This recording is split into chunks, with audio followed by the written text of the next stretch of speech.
Hello, ladies and gentlemen. My name is VirtualNunchucks. Welcome to a special Saturday edition of the channel. I'm doing this because I didn't get to post anything on Monday and Tuesday, so I thought I'd make up for it a little bit here. But doing yesterday's video,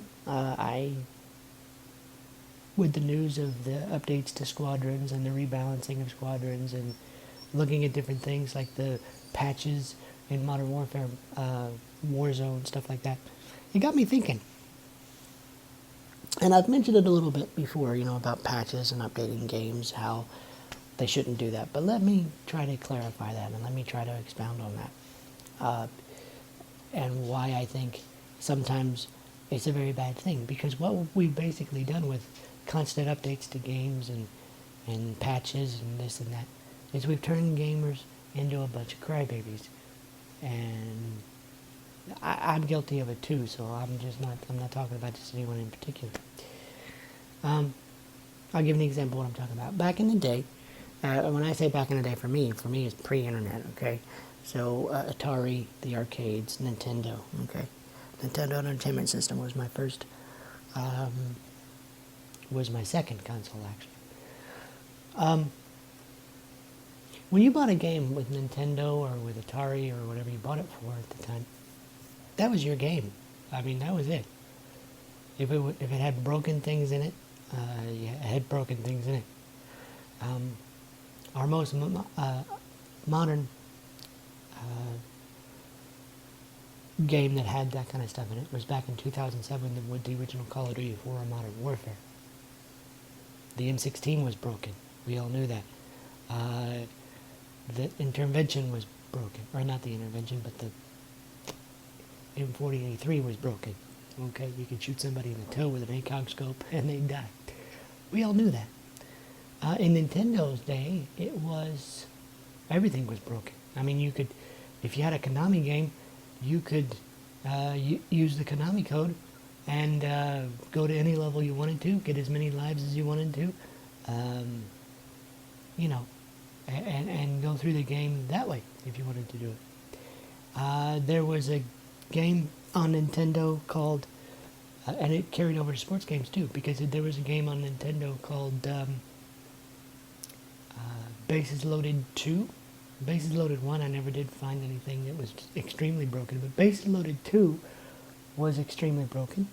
You could take, they didn't have officially licensed teams or anything, but you could take the LA team, and if you moved around a couple of people in your lineup, that team was unstoppable, because if you stacked certain people on the 4, 5, and 6, slots, then you'd hit a home run almost every time you touched the ball. And there was only one counter to it, and it was the Miami team, who had fairly decent pitching and a couple other people that could just really, you had to play with it to find the bug to where your guys were just as powerful as those guys, and that's what made it fair and fun. And you run up the score and see how many points you could score and all that kind of stuff. If you ever played, what was that one with the robots in baseball? Oh gosh, I can see it, but I can't remember. There used to be a game where you were robots that could have weapons like swords and laser guns and stuff, and you played baseball like that. Okay, the robot pitchers would have, cannons for arms, and they'd shoot the ball at you, and your opposing team would of course play baseball, but they had situations where if you were tagged in the middle of the field, like in a rundown or something, you could literally have a fight, okay, to determine if you were safe or if you were out. And depending on how bad the fight got, your player was out of the game. That game was OP. I mean, because if you played certain teams, or certain players, the fights were unfair. But it was fun. It was fun. It was something that we just laughed about. And if we played that game, and I wish I could battle baseball, something like, I can't remember what it is. If I remember, I'll put it on the text on the top of the screen here. But those were just games that were over the top and crazy and fun, and you dealt with them. Nowadays, if you if you don't like a gun, or on Call of Duty, or if you don't like something going on in Call of Duty, if there's a quote unquote unfair advantage, um, then people get on social media and they start complaining to the community managers, and the community managers push it up to the team and say, okay, well, this is broken, we need to fix it, people are complaining too much. Why? Why? I can tell you why. With the advent of professional gaming as an actual sport where people make a living now, and a lot of these games are competitive. There's Madden League now, so people play for money. There's the Call of Duty leagues. Everybody's turned into competitive crazy people and said, hey, no, this isn't fair. Well, sometimes that takes away the fun of the game. Now, I'm not saying you can't patch a game. I'm not saying that there's a game-breaking bug like corrupting save files or making missions unplayable or, you know, serious graphical glitches, that you can't fix those. Those are great. That's what the patch was meant for. But sometimes you ought to just let the designers have fun. If they design a perfectly OP gun, then you grab the OP gun and you use it. If they design a perfectly OP lineup in a baseball game by accident, just have fun with it sometimes. I mean, that was part of the fun of the games, was to find the teams that were ridiculously OP or whatever, and then just see if you could beat the OP teams, you know? Another game that did it was Super Tecmo Bowl, or Tecmo Bowl on Nintendo, because you could get, back in the day, you had people like, you know, Steve Young and Joe Montana and Bo Jackson and Barry Sanders and whatever on the teams, and they were ridiculous. You couldn't tackle them, you couldn't do anything, and you all knew if you got the Oakland Raiders. You know, if you were the one that got the Oakland Raiders, you knew Bo Jackson would just run over people. You knew that. I mean, it just, you know, so you had to find a way to make it work. I just think that, oh, sorry. But I just think that, you know, at some point, we've gotten to the point where if it seems to be unfair, or it seems to be like, tedious or irritating, we start complaining to the team managers, and it's not really even game breaking, it's just because we don't like something. A person like me who has to camp sometimes in a first person shooter, and I say sometimes because I don't do it all the time, who sets up a good shot and who sets up a corner and keeps that corner for his team, people get angry and say, well, you need to close up Modern Warfare and you need to quit putting so many windows in there and so many different things. Yes, to a point, those are a little ridiculous, I will give you. Okay? But there's always been camping in every game ever. When Star Wars Battlefront first came out, and I'm not talking about the more recent ones, I'm talking about way back in the day, we used to play online with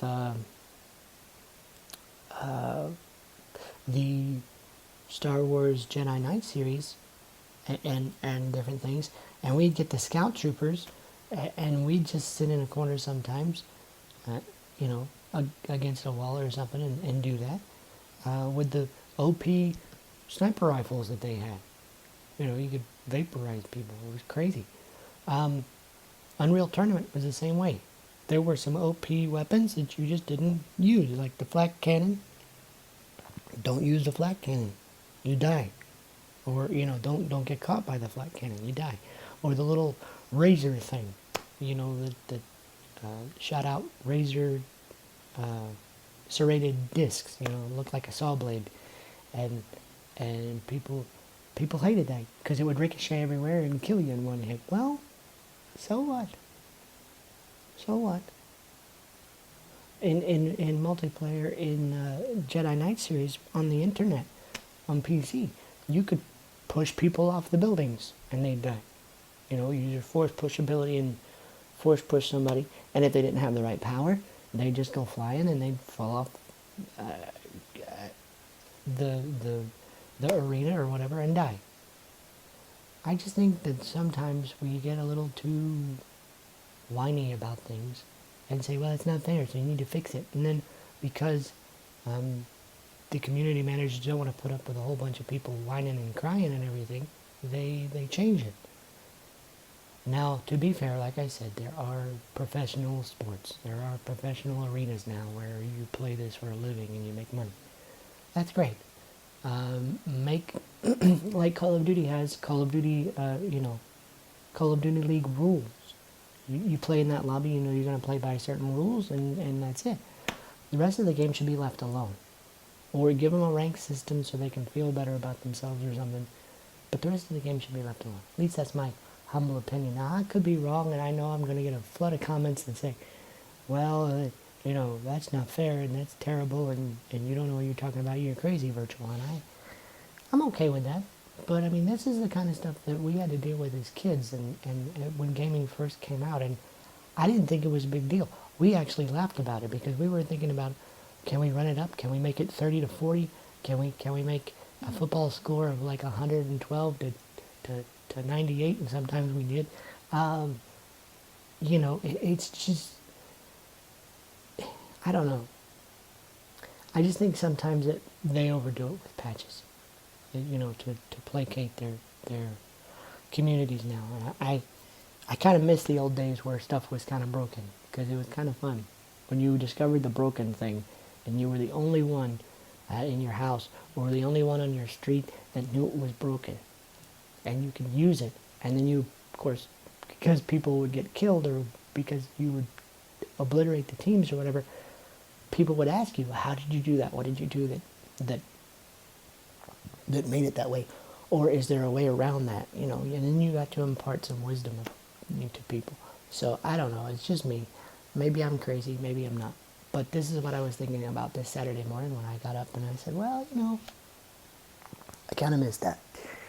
And if you're new around here, I do these opinion pieces from time to time. I also do reviews, opinion pieces again like this one, and of course news updates from time to time, as well as talk about some accessibility features for disabled gamers and controller peripherals and all kinds of stuff. So if gaming interests you at all, consider subscribing and turning on that notification bell. Anyway, this is my opinion, and it kind of sounds like a rambling, complaining video. I'm sorry that it does. But it's just my opinion. Let me know what you guys think in the comment section below. Are you tired of some of the patches that totally change the meta of a game or the way a game plays? Or do you think they should go back to, patching it when there's actually game-breaking bugs, or if they want to add DLC or stuff like that, like it was originally intended? Or are you happy the way it is? Let me know in the comment section below. Hope you guys have a great weekend. Hope to see you soon. And we'll talk again on Monday. Have a great one, guys.